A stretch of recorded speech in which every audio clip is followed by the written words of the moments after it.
पहला number question है, सत्य कथन को चुनना है। पहला स्टेटमेंट क्या है? पहला संसदीय फोरम जो है 2005 में युवाओं पर बना था। और सेकंड क्या है? आपदा प्रबंधन पर संसदीय फोरम 2011 में बना था। तो एक सही, दो सही, दोनों सही है, डी ऑप्शन कोई भी नहीं सही। पहले नंबर क्वेश्चन का सही उत्तर का चयन कीजिए आप लोग। जैसे वीडियो में जैसे जल्दी बोल जा रहा हूँ तो आप लोग वीडियो को पॉज करके तब चीज़ों को अटेम्प्ट कर सकते हैं, ठीक है। पहले नंबर क्वेश्चन का जो सही उत्तर है ऑप्शन बी सही है। बी का मतलब हो गया दूसरा स्टेटमेंट सही है, पहला गलत है। देखिए पहला गलत क्यों है? पहला संसदीय फोरम 2005 में युवाओं पर नहीं हुआ था, ध्यान रखिएगा, इसलिए स्टेटमेंट गलत है। किस पर हुआ था? जल संरक्षण पर हुआ था। किस पर हुआ था? जल संरक्षण पर। आइए अगले प्रश्न में चलते हैं हम लोग। दूसरा नंबर क्वेश्चन है, भारतीय संसदीय समूह की स्थापना किस वर्ष की गई थी? आपको बताना है भारतीय संसदीय समूह की स्थापना किस वर्ष की गई थी? 1949, 50, 51, 52। सही उत्तर का चयन कीजिए। सेकंड नंबर क्वेश्चन का जो सही उत्तर है ऑप्शन ए सही है, 1949 में की गई थी। आइए थर्ड नंबर क्वेश्चन को देखेंगे हम लोग। सत्य कथन को चुनना है, राइट स्टेटमेंट को चूज करना है। पहला स्टेटमेंट क्या है? संसदीय समूह के पदेन अध्यक्ष प्रधानमंत्री होते हैं और भारतीय संसदीय समूह की सदस्यता हर संसद सदस्य के लिए खुली होती है, ठीक है। तो दोनों क्वेश्चन जो सही है उसका उत्तर का चयन कीजिए। एक सही, दो सही, दोनों सही, या डी ऑप्शन कोई भी नहीं सही। थर्ड नंबर क्वेश्चन देख रहे हैं। थर्ड का जो सही उत्तर है ऑप्शन बी, ऑप्शन सही। बी का मतलब दूसरा स्टेटमेंट तो सही है, पहला आपका गलत है। देखिए संसदीय समूह के पदेन अध्यक्ष प्रधानमंत्री नहीं होते हैं, ध्यान रखिएगा, स्पीकर होते हैं, लोकसभा के अध्यक्ष होते हैं, ठीक है। आइए अगले क्वेश्चन में चलते हैं। चौथा नंबर क्वेश्चन है, संयुक्त राष्ट्र के law of the sea conference किस वर्ष आयोजित हुई थी? संयुक्त राष्ट्र कि law of the sea conference किस वर्ष आयोजित हुई थी? 1978, 79, 80, 82। सही उत्तर का चयन कीजिए। चौथा नंबर क्वेश्चन देख रहे हैं। चौथे का देखिए सही उत्तर जो है ऑप्शन डी सही है, 1982, 1982 में संयुक्त राष्ट्र के law of the sea conference आयोजित हुई थी। आइए अगले क्वेश्चन में चलते हैं हम लोग। पांचवा नंबर क्वेश्चन है, सत्य कथन को चुनना है, राइट स्टेटमेंट को चूज करना है। पहला स्टेटमेंट क्या है? अमेजन बेसिन के जंगलों को सेलवास कहा जाता है। और सेकंड स्टेटमेंट है, समुद्री कानून समझौता के अनुसार क्षेत्रीय समुद्री सीमा तट से 12 मील होती है, ठीक है। तो अब सही उत्तर का चयन कीजिए। एक सही, दो सही, दोनों सही, या डी ऑप्शन कोई भी नहीं सही। पांचवा नंबर क्वेश्चन देख रहे हैं। पांचवे का देखिए सी ऑप्शन, यानी दोनों के दोनों स्टेटमेंट आपके सही हैं। आइए अगले क्वेश्चन में चलते हैं। 6 नंबर क्वेश्चन है, ऑक्सीजन के बाद सबसे अधिक उपलब्ध कौन सा मूल तत्व है? Silicon, carbon, sodium, fluorine.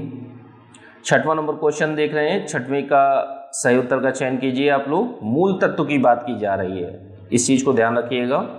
6 का देखिए ए ऑप्शन सही है, सिलिकॉन है ऑक्सीजन के बाद सबसे अधिक उपलब्ध तत्व जो है, मूल तत्व, वो सिलिकॉन है।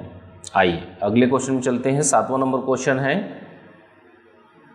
राइट स्टेटमेंट को चूज करना है, सत्य कथन को चुने। पहला स्टेटमेंट है, विश्व में सर्वाधिक पाया जाने वाला तत्व ऑक्सीजन है।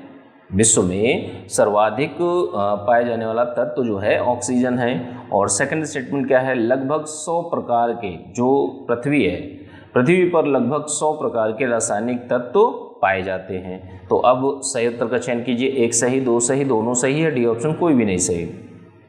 7वें का देखिए बी ऑप्शन सही है। दूसरा स्टेटमेंट तो सही है, पहला स्टेटमेंट आपका गलत है, ठीक है। ऑक्सीजन जो है विश्व में सर्वाधिक पाया जाने वाला था, तो ऑक्सीजन नहीं है, हाइड्रोजन है, ध्यान रखिएगा, ठीक है। आइए अगले क्वेश्चन में चलते हैं हम लोग। 8वां नंबर क्वेश्चन है, सर्वाधिक क्रियाशील धातु कौन सी है? सर्वाधिक क्रियाशील धातु कौन सी है? सोडियम, कैल्शियम, लोहा, पोटेशियम। 8वां नंबर क्वेश्चन देख रहे हैं। 8वें का देखिए डी ऑप्शन सही है, पोटेशियम है, ठीक है। आइए 9वां नंबर क्वेश्चन को देखते हैं हम लोग। 9 नंबर क्वेश्चन को, सत्य कथन को चुनना है। पहला स्टेटमेंट क्या है? देखिए 3 स्टेटमेंट हैं, ठीक है, और सही उत्तर का चयन करना है। पहला स्टेटमेंट है, हीरा एक मूल तत्व है। सेकंड है सबसे कठोर धातु हीरा होती है, और सबसे भारी धातु यूरेनियम है। तो अब 3 स्टेटमेंट हैं, अब सही उत्तर का चयन कीजिए। 1 2 सही, 2 3 सही, 1 3 सही, या डी ऑप्शन तीनों सही। ठीक है, 9वां नंबर क्वेश्चन देख रहे हैं। 9वें का सही उत्तर का चयन कीजिए आप लोग। 9 का देखिए डी ऑप्शन सही है, तीनों के तीनों स्टेटमेंट आपके सही हैं। ठीक है, अगले क्वेश्चन में हम लोग चलते हैं। 10वां नंबर क्वेश्चन है, खनिज क्या है? द्रव है, गैस है, अकार्बनिक ठोस है, या डी ऑप्शन सभी है। ठीक है, 10वां नंबर क्वेश्चन का सही उत्तर का चयन कीजिए आप लोग। 10th का देखिए बी ऑप्शन सही है, अकार्बनिक ठोस है। क्या है? खनिज क्या है? अकार्बनिक ठोस। 11वां नंबर क्वेश्चन देखेंगे हम लोग, सत्य कथन को चुनना है। पहला स्टेटमेंट क्या है? मरकरी को मिट्टी के तेल में सुरक्षित रखा जाता है, और सेकंड स्टेटमेंट है मोती की रासायनिक संरचना कैल्शियम कार्बोनेट होती है। तो 1 सही, 2 सही, दोनों सही, या डी ऑप्शन कोई भी नहीं सही। 11वां नंबर क्वेश्चन देख रहे हैं। 11वें का देखिए बी ऑप्शन सही है, दूसरा स्टेटमेंट तो सही है, पहला स्टेटमेंट गलत है। मरकरी को मिट्टी के तेल में सुरक्षित रखा जाता है, तो यह स्टेटमेंट गलत है। मरकरी को सोडियम जो है, ठीक है, सोडियम में सुरक्षित रखा जा सकता है। ठीक है, आइए अगले क्वेश्चन में चलते हैं हम लोग। 12वां नंबर क्वेश्चन है, कौन सी धातु स्वतंत्र अवस्था में पाई जाती है? एल्युमिनियम, जस्ता, सोना, क्रोमियम। कौन सा स्टेटमेंट सही, कौन सा ऑप्शन सही होगा? 12वें का जो सही उत्तर है ऑप्शन सी, सोना। कौन सी धातु स्वतंत्र अवस्था में पाई जाती है? तो सोना जो है, गोल्ड, वह स्वतंत्र अवस्था में पाई जाती है। 13वां नंबर क्वेश्चन है, सत्य कथन को चुनना है, राइट स्टेटमेंट को चूज करना है। पहला स्टेटमेंट क्या है? पहला स्टेटमेंट देखिए, पारा ऊष्मा का बहुत अच्छा चालक होता है, और सेकंड स्टेटमेंट है पिच ब्लेंड से कार्बन प्राप्त होता है। तो सही उत्तर का चयन कीजिए। 13 नंबर क्वेश्चन देख रहे हैं। 13वां नंबर प्रश्न है, 13वें का देखिए ए ऑप्शन सही है। ए का मतलब हो गया कि पहला स्टेटमेंट तो सही है, दूसरा आपका गलत है। ठीक है, पिच ब्लेंड से कार्बन प्राप्त होता है। ठीक है, तो ये स्टेटमेंट गलत है, पिच ब्लेंड से यूरेनियम प्राप्त होता है। ठीक है, आइए अगले क्वेश्चन में चलते हैं हम लोग। 14वां नंबर क्वेश्चन है, क्या चीज जल से हल्की होती है या हल्का होता है? Aluminium, sodium, magnesium, manganese.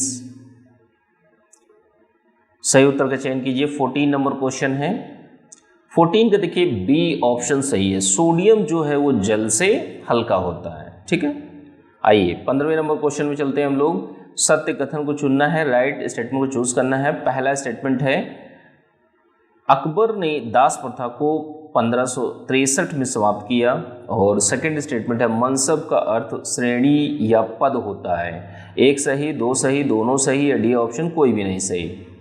15वां number question देख रहे हैं। 15वें का देखिए दोनों के दो, सी ऑप्शन सही है। सी का मतलब हो गया पहला और दूसरा स्टेटमेंट सही है, यानी दोनों के दोनों स्टेटमेंट सही हैं।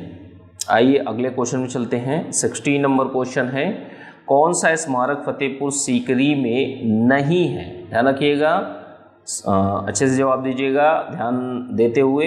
कौन सा स्मारक फतेहपुर सीकरी में नहीं है? स्वर्ण महल, पंचमहल, जोधाबाई महल, अकबरी महल। सही उत्तर का चयन कीजिए। 16 नंबर क्वेश्चन देख रहे हैं। 16 का देखिए डी ऑप्शन सही है, कौन जो फतेहपुर सीकरी में नहीं है। अकबरी महल कहाँ पर है? आगरा में है। ठीक है, आइए 17 नंबर क्वेश्चन देखेंगे हम लोग। सत्य कथन को चुनना है। पहला स्टेटमेंट है जहांगीरी महल आगरा में स्थित है, और सेकंड स्टेटमेंट है अमीर खुसरो ने अमेरिका की खोज का उल्लेख किया था। तो अब देखिए 17 नंबर क्वेश्चन देख रहे हैं। 17 का सही उत्तर का चयन कीजिए आप लोग। देखिए 17 का ए ऑप्शन सही है, ए ऑप्शन सही है। पहला स्टेटमेंट तो सही है, दूसरा गलत है। दूसरा गलत इसलिए है क्योंकि देखिए अमेरिका की खोज का उल्लेख अमीर खुसरो ने नहीं किया था। किसने किया था? अबुल फजल ने किया था, अबुल फजल ने। ठीक है, आइए अगले क्वेश्चन में चलते हैं। 18 नंबर क्वेश्चन है। 18वां नंबर प्रश्न है, अकबर ने बंगाल तथा बिहार को मुगल साम्राज्य में कब मिलाया, किस वर्ष मिलाया? ए ऑप्शन है 1590, बी 1575, ऑप्शन सी 1576, डी 1572। 18वां नंबर क्वेश्चन है, 18वें का जो सही उत्तर है उसको चयन कीजिए। 18 का देखिए सी ऑप्शन सही है 1576 में, ठीक है। आइए अगले क्वेश्चन में चलते हैं हम लोग।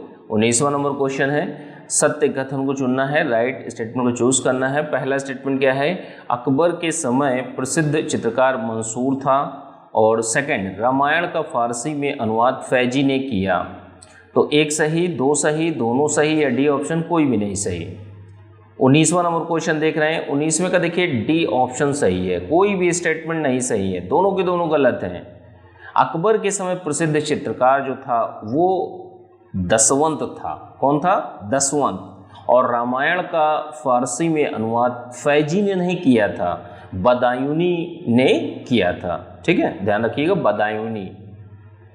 आइए अगले क्वेश्चन में चलते हैं। लास्ट क्वेश्चन है दोस्तों, 20वां नंबर क्वेश्चन है, सत्य कथन को चुनना है। पहला स्टेटमेंट है, अकबर ने मजहरनामा 1579 में जारी करवाया और टोडरमल कानून व्यवस्था से संबंधित थे। तो ए ऑप्शन सही है, बी ऑप्शन सही है, या सी ऑप्शन, दोनों के दोनों स्टेटमेंट सही है, डी ऑप्शन कोई भी नहीं सही है। 20वें का देखिए ए ऑप्शन सही है, पहला स्टेटमेंट सही है, दूसरा आपका गलत है, ठीक है। टोडरमल कानून व्यवस्था से संबंधित नहीं था, यह माल गुजारी से संबंधित था, ठीक है, माल गुजारी से संबंधित था। और यह दोस्तों एक मेंस का क्वेश्चन है, इसको आप लोग लिखने का प्रयास करिएगा, क्योंकि देखिए पीटी हो जाता है, मुख्य परीक्षा में आप दिक्कत आएंगे, तो इसलिए मुख्य परीक्षा का प्रश्न भी आप लोग अभी से लिखते रहिए।